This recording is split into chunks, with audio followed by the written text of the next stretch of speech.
Assalamualaikum warahmatullahi wabarakatuh. Alhamdulillah, alhamdulillahi hamdan yuafi ni'amahu wa yukafi'u mazidah. Asyhadu an la ilaha illallah wahdahu la syarikalah wa asyhadu anna Muhammadan abduhu wa rasuluhu la nabiyya wa la rasula ba'dah. Allahumma salli wa sallim wa barik ala sayyidina Muhammadin ibni Abdillah wa ala alihi wa ashabihi wa man tabi'ahum bi ihsanin ila yaumin sa'ah, amma ba'd. Alhamdulillah Rabbil Alamin, mudah-mudahan sholat sunnah dan sholat fardu kita pada kesempatan siang hari ini menjadi ibadah terbaik yang kita tunaikan kepada Allah Subhanahu wa Ta'ala. Jamaah sholat duhur yang dirahmati Allah, alhamdulillah segala puji yang sempurna milik Allah. Dipertemukan kita dalam keadaan takarrub, mendekatkan diri kepada Allah Subhanahu wa Ta'ala, dan hari ini kita berada di waktu zuhur yang bertepatan dengan bulan Rajab, dan ini adalah bulan yang Allah muliakan. Kata ulama, summiya Rajab liyutarajjabu fihi khairan katsira. Disebut bulan Rajab karena banyak kebaikan-kebaikan di dalamnya. Jadi amal soleh kita yang kita lakukan di bulan Rajab itu tidak sama dengan amal soleh yang dilakukan di luar bulan Rajab. Maka kesempatan yang berbahagia ini kita akan melihat satu kesempatan yang Allah berikan kepada kita berupa nikmat waktu. Bagaimana cara menjaga nikmat waktu? Ini barangkali yang akan kita bahas pada kesempatan waktu yang singkat ini. Bapak jamaah sholat zuhur, ibu yang dirahmati Allah. Allah berfirman di dalam Al-Quranul Karim, A'udzubillahi minasyaitonirrajim, wa tilkal ayyamu nudawiluha bainan nas. Dan itulah hari-hari di mana Allah putarkan kepada manusia. Ya Allah memberikan kepada kita hari yang sama. Hari Senin, hari Selasa, hari Rabu, hari Kamis, dan terus itu akan berputar sampai nanti tiba hari akhir, di mana tidak ada lagi hari setelah hari akhir. Makanya disebut yaumul akhir. Jadi hari ini pernah terjadi di hari pekan kemarin. Ini hari Rabu, kita pernah melewati hari Rabu, dan hari ini kita ketemu lagi dengan hari Rabu, dan nanti pun akan ketemu lagi dengan hari Rabu. Itulah hari-hari terus Allah putarkan kepada kita. Watil kal ayyamu nudawiluha bainan nas. Tapi di antara hari-hari yang Allah putarkan kepada kita, banyak orang-orang yang menyesal dengan hari-harinya. Bahkan penyesalan itu terjadi nanti di hari akhir, di mana tidak ada lagi manfaatnya yang namanya penyesalan. Ada satu ayat surah Al-Mu'minun ayat 99 sampai ayat 100. Ini gambaran orang yang menyesal. Dia mengatakan, Qala Rabbi irji'uni. Ya Allah, kembalikan aku ke dunia. Apa tujuan orang ini minta kembali ke dunia? La'alli a'mala sholihan fima taraktu. Aku akan beramal soleh. Karena dulu aku sudah meninggalkan amal soleh, meninggalkan segala kebaikan. Aku minta kembali ke dunia ya Allah. Kapan? Ketika ruh sudah keluar dari jasad. Dan itu tidak bisa. Allah mengatakan, innaha kalimatun, kalla innaha kalimatun huwa qailuha. Mustahil. Itu adalah kalimat yang sia-sia. Jadi penyesalan itu tidak ada manfaatnya. Kalau penyesalan itu terjadi setelah nanti hari itu tidak lagi berputar. Seperti sekarang ini. Makanya, nikmat yang sering kita lupakan, kata Nabi, kata Rasulullah SAW, ada dua nikmat yang sering manusia lalaikan. Yang pertama, nikmat sehat. Yang kedua, nikmat waktu luang. Sihatu wal faragh, nikmat waktu luang. Maka pertanyaannya, bagaimana agar nikmat yang Allah berikan ini kita jaga? Supaya kita ini tidak lalai dengan nikmat waktu ini, supaya kita bisa termasuk ke dalam golongan orang-orang yang beruntung karena waktu yang Allah berikan kepada kita. Jamaah salat zuhur yang dirahmati Allah. Maka yang pertama, kita fahami waktu yang Allah berikan kepada kita. Semua manusia, siapapun dia, pejabat, rakyat, orang kaya, orang miskin, anak muda, orang tua, yang sakit, yang sehat, semua punya waktu yang sama. Allah memberikan waktu kepada kita 3. Yang pertama, zamanul madi. Waktu yang telah lalu. Dan cirinya waktu ini tidak bisa diganti. Tidak mungkin bisa kembali. Dan waktu ini semakin jauh meninggalkan kita. Ini namanya waktu yang telah lalu. Dan apa yang terjadi dengan waktu yang telah lalu? Banyak di antara kita kalau boleh jujur, waktu yang telah lalu lebih sering lalainya daripada taatnya. Betul enggak? Waktu yang telah lalu lebih banyak mana? Maksiat atau taat? Maksiat. Makanya untuk memperbaiki waktu ini, kita nggak mungkin bisa kembali lagi. Kita nggak mungkin bisa mengganti waktu ini. Tapi ada caranya bagaimana waktu yang telah kita lalui ini bisa diperbaikinya. Allah katakan dalam surah Al-Hasyr ayat 18. A'udzubillahi minasyaitonirrajim. Ya ayyuhalladzina amanu ittaqullaha wal tanzur nafsum ma qaddamat ligad. Wattaqullaha innallaha khabirum bima ta'malun. Hai orang-orang yang beriman, bertakwalah kepada Allah, takutlah kepada Allah dan perhatikanlah dirimu, lihat dirimu. Allah suruh kita lihat diri kita, Pak. Allah suruh lihat kita, perhatikan diri kita, Ibu. Lihat diri kita. Lihat amal kita. Apa yang sudah kita lakukan hari ini untuk yang akan datang. Kalau itu keburukan, jangan diulang. Itu kata ulama. Kenapa Allah suruh kita lihat diri kita dan amal kita? Kalau itu keburukan, jangan diulang.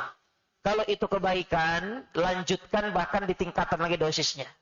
Karena kaidah keberuntungan, kata Nabi, man kana yaumu khairun min amsihi fawarabi. Barang siapa yang hari ini lebih baik dari kemarin, maka dia beruntung. Tapi kalau hari ini sama dengan kemarin, dia rugi. Apalagi kalau hari ini lebih buruk dari kemarin, dia celaka dan terlaknat. Maka kenapa ada muhasabah dalam agama Islam ini? Dalam syariat ada muhasabah.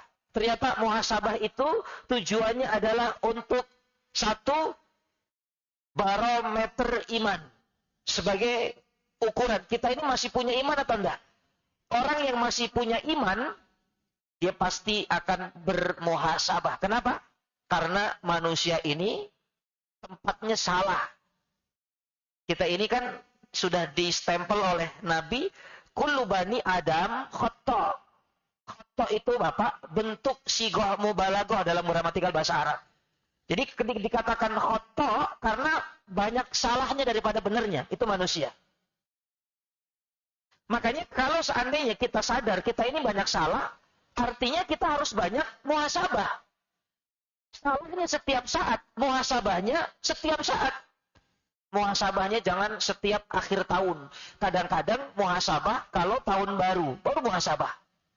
Padahal kesalahannya setiap saat, muhasabahnya seharusnya setiap saat. Itulah kata ulama, memperbaiki diri itu mustamir, terus menerus. Makanya ba'da sholat istighfar. Setelah majlis talim istighfar. Bahkan sepertiga malam istighfar. Rasulullah itu dalam satu hari 100 kali, Pak. Subhanallah. Itulah muhasabah. Untuk memperbaiki iman kita yang mungkin lepas karena maksiat kepada Allah. Kemudian apa muhasabah itu tujuannya? Muhasabah itu ternyata bisa menjadi miftahun najah wa miftahul jannah. Kunci sukses dan kunci surga. Nabi Adam dengan iblis ada persamaannya. Sama-sama berbuat salah di surga. 1. Sama-sama diusir dari surga. 2. Ya, sama-sama berbuat salah. Iblis tidak mau sujud kepada Adam. Adam memakan buah yang Allah haramkan pohonnya untuk didekati. Walhasil dua-duanya keluar dari surga. Yang ketiga, sama-sama melakukan satu kesalahan. Kesalahannya tidak banyak, hanya 1. Tapi perbedaannya, iblis ketika keluar dari surga diusir, nggak mau muhasabah dia mah. Iblis menantang sama Allah. Ya Allah, panjangkan umurku sampai hari kiamat. Dan Allah kabulkan. Iblis tidak cerdas. Kalau iblis cerdas, lebih baik dia minta ampun daripada minta dipanjangkan umurnya tapi kehilangan surga selama-lamanya. Tapi Nabi Adam ketika turun, Nabi Adam terus bermuhasabah. Rabbana dhalamna anfusana wa illam taghfir lana wa tarhamna lanakunanna minal khasirin. Itu kalimat muhasabah. Sehingga iman yang lepas itu kembali. Setelah imannya kembali, maka akan dikembalikan ke dalam surga. Karena syarat masuk surga itu iman. Makanya musibah paling besar kehilangan iman. Karena kehilangan iman sama dengan kehilangan surga. Nabi Adam ketika mencuri buah, ketika memakan buah, imannya hilang, maka keluar dari surga. Iblis ketika tidak mau sujud, imannya hilang, maka keluar dari surga.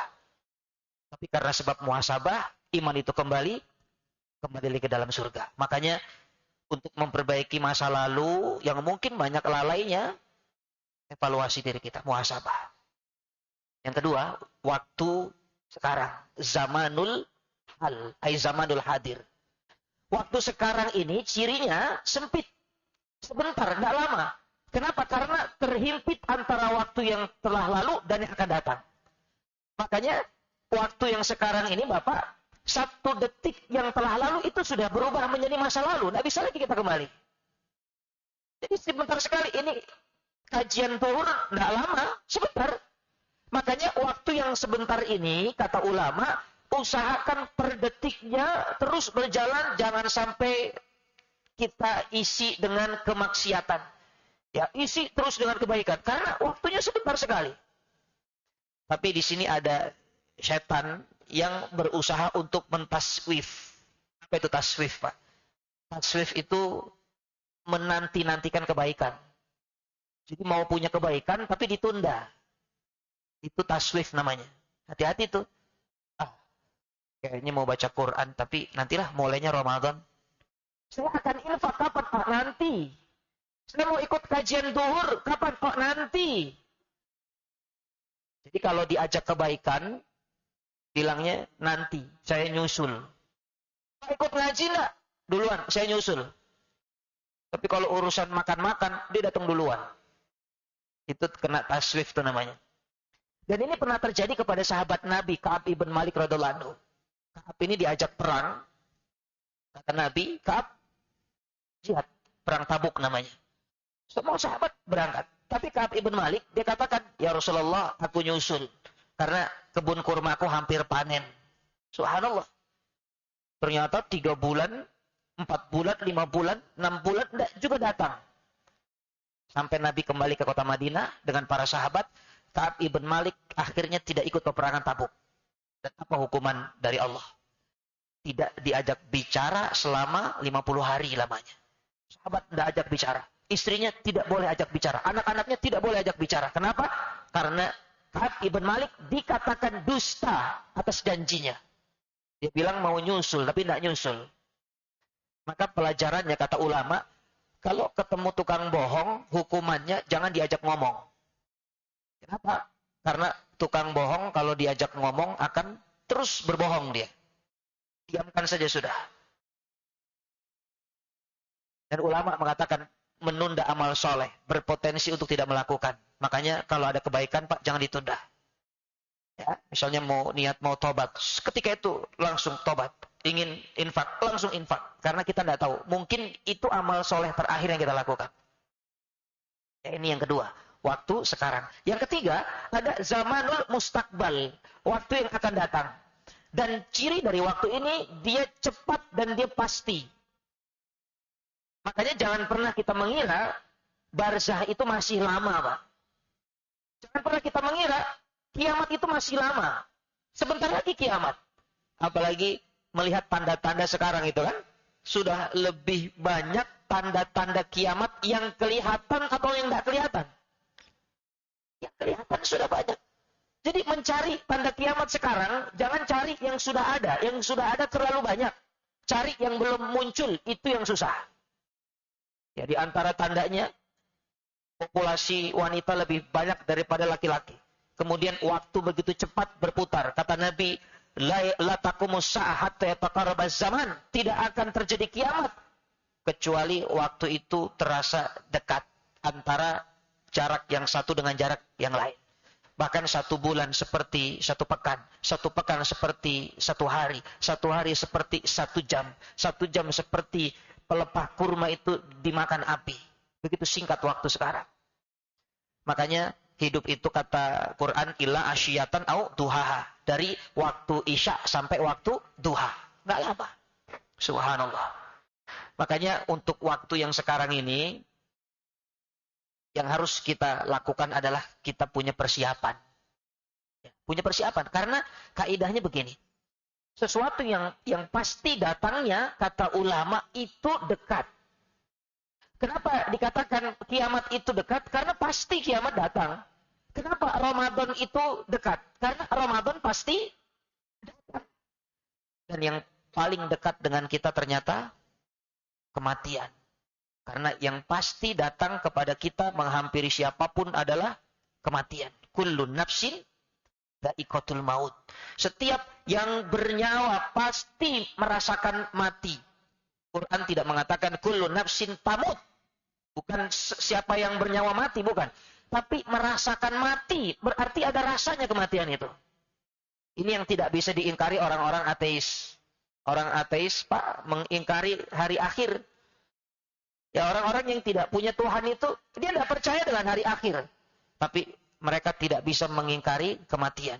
Karena siapapun pasti merasakan kematian. Sehingga tidak ada yang lebih pantas untuk kita persiapkan kecuali mempersiapkan kematian. Subhanallah.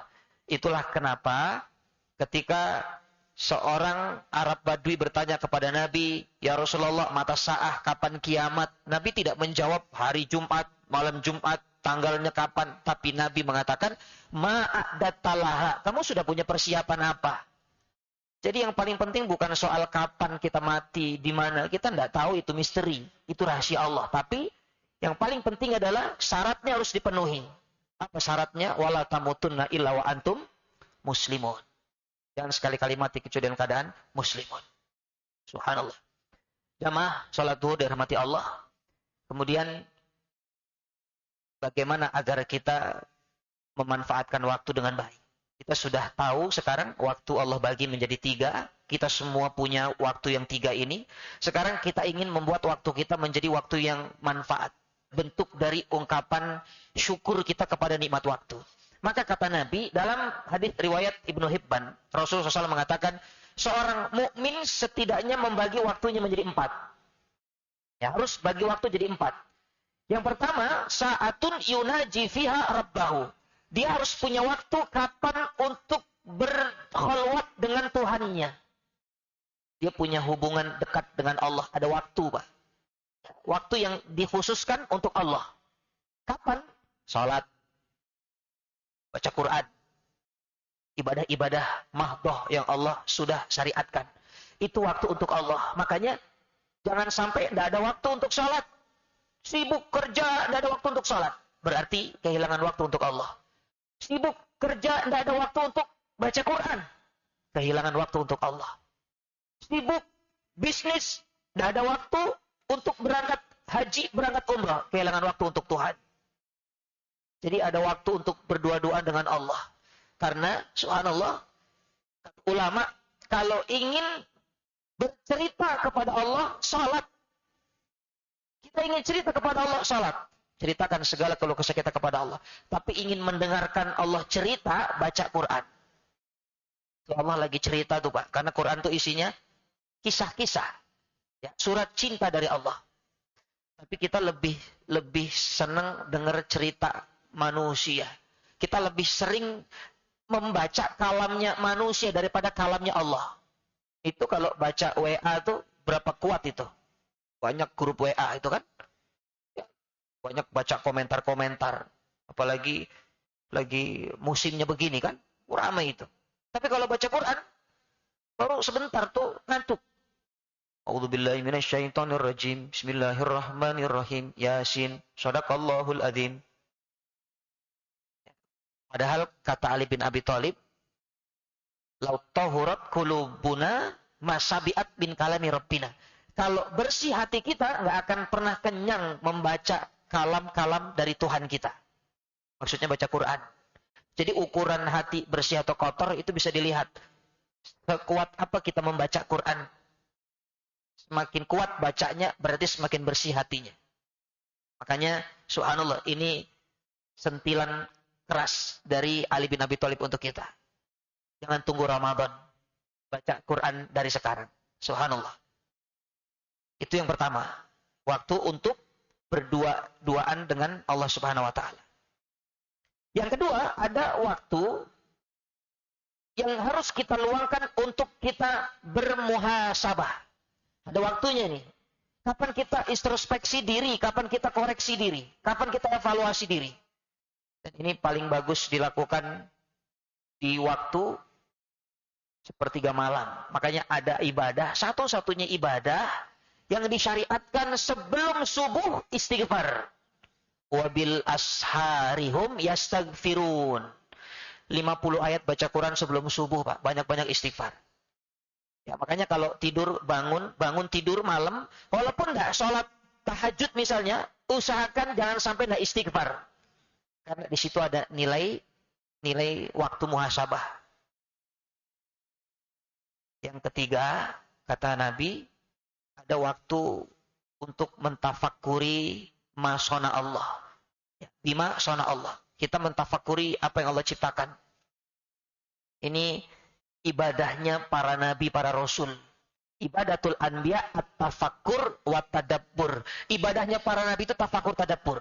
Kenapa? Karena tafakur itu ternyata bisa menguatkan iman.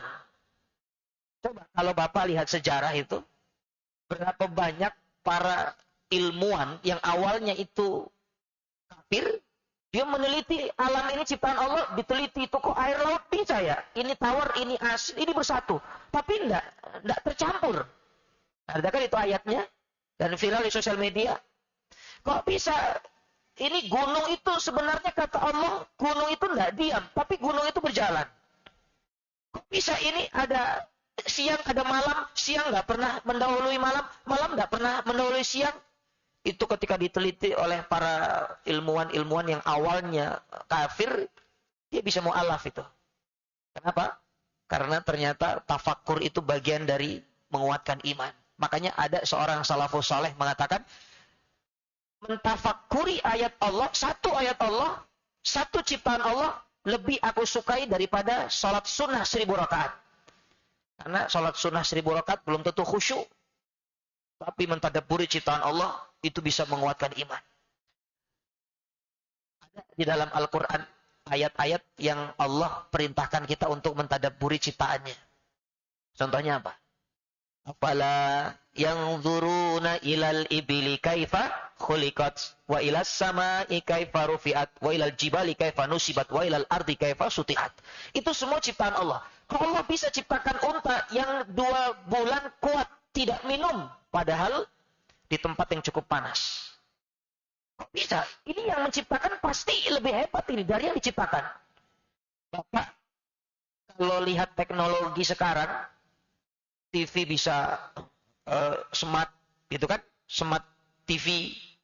Kemudian mobil bisa ngerem sendiri, ada sensornya. Kita kadang mikir, hebat ini yang buat, ini profesornya keren. Itu baru manusia, Pak.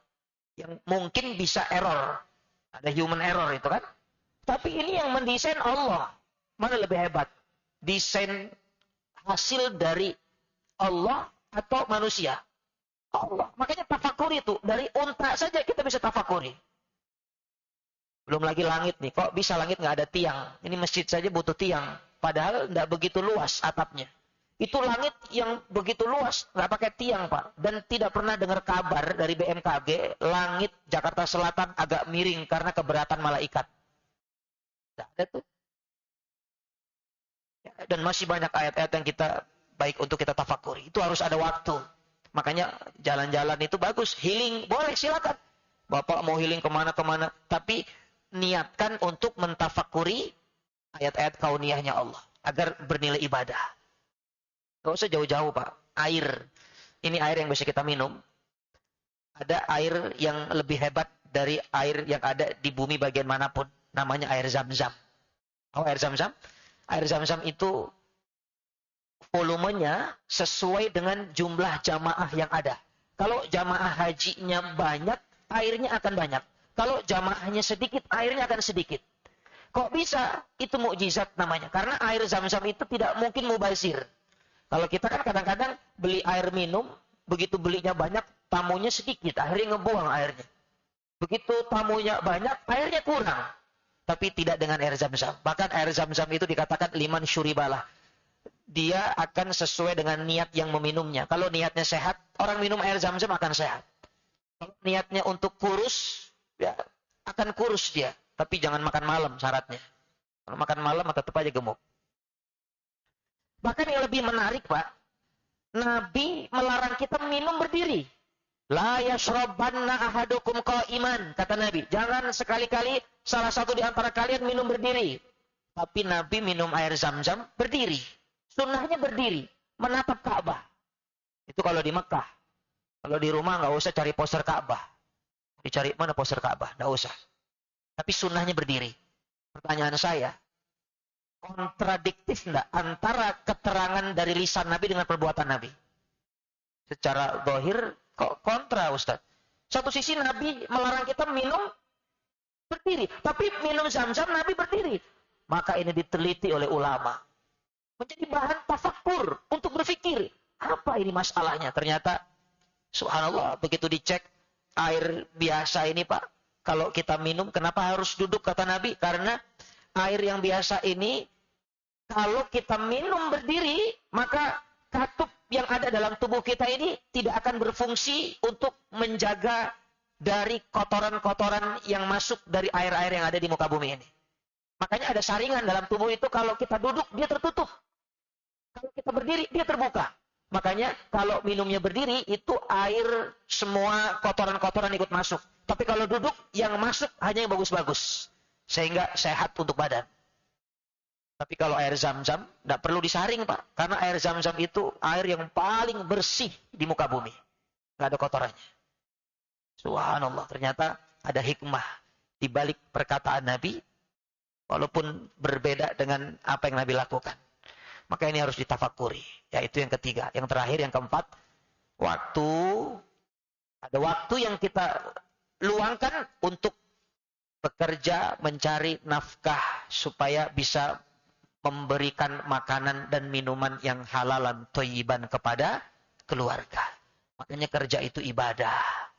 Jadi kalau ada orang sholat terus, tidak mau kerja, salah. Kerja terus, tidak sholat-sholat, lebih salah. Jadi keseimbangan Nabi mengajarkan. Ada seorang yang duduk di masjid, dia doa. Umar bin Khattab melihat orang ini, 1 jam dia doa, 2 jam dia doa. Lalu Umar bertanya, Fulan, kamu dari tadi doa terus, keluargamu di rumah makan apa? Apa kata orang ini? Ya Amirul Mukminin, aku ini doa kepada Allah, yang kasih rezeki Allah. Aku doa, maka keluargaku akan dapat rezeki dari Allah. Apa kata Umar bin Khattab? Fulan, innas sama la tumtiru dhahaban wala fiddah. Hei Fulan, langit itu tidak turunkan hujan emas dan perak. Kamu kerja. Subhanallah. Lalu ada satu orang lagi, dia doa juga, Pak. Dari 1 jam doa, 2 jam doa, 3 jam doa. Umar tanya lagi, Fulan, kamu dari tadi doa, keluargamu di rumah makan apa? Apa kata orang ini? Ya Amirul Mukminin, aku di sini doa, temanku kerja, hasilnya kita bagi 2. Nah, ini orang cerdas nih. Apa kata Umar bin Khattab? Fulan, temanmu itu yang kerja lebih baik daripada dirimu. Subhanallah. Dan Rasulullah pernah mencium tangan orang tua, Pak. Ini Rasul lagi jalan, Pak. Ada orang tua di ujung. Didekati oleh Nabi, ditarik tangannya, dikecup. Lalu sahabat melihat itu dan mengatakan, ya Rasulullah, kenapa engkau kecup tangan orang tua itu? Lisan tangannya tidak lebih suci dari lisanmu, ya Rasulullah. Apa kata Rasulullah SAW? Wallahi, innahu yadun latamassuha narun abadan. Demi Allah, tangan orang tua itu tidak akan pernah tersentuh neraka selama-lamanya. Kenapa? Karena tangannya digunakan untuk memecahkan batu. Dan batunya dibawa ke pasar untuk dijual. Dan hasil dari penjualannya untuk memberikan makan kepada anak dan istrinya di rumah. Subhanallah. Maka para bapak, para pejuang nafkah untuk keluarga ini, subhanallah, ini bagian dari ibadah. Selama tidak meninggalkan waktu untuk Allah. Tidak meninggalkan waktu untuk muhasabah. Tidak meninggalkan waktu untuk mentafakuri ciptaan Allah. Maka sempurnalah cara kita mensyukuri waktu yang Allah berikan kepada kita. Mudah-mudahan Waktu yang Allah karuniakan kepada kita ini mendatangkan keberuntungan bagi kita. Sebagaimana janji Allah, A'udzubillahi minasyaitonirrajim wal 'asr, innal insana lafi khusr illa alladziina aamanu wa 'amilus sholihati wa tawassaw bil haqqi wa tawassaw bis sabr. Mudah-mudahan dari apa yang disampaikan ini menambah hazanah, menambah manfaat untuk kita semuanya. Semoga Allah jadikan kita hamba Allah yang pandai mensyukuri nikmat waktu. Dan semoga waktu ini membawa kita kepada waktu yang terbaik, yaitu saat perjumpaan dengan Allah Subhanahu wa taala. Amin ya rabbal alamin. Saya kira ini yang bisa saya sampaikan. Jazakumullah khair ala husni istimaikum. Lakum minal buat doa. Wallahu yubariku fikum. Assalamualaikum warahmatullahi wabarakatuh.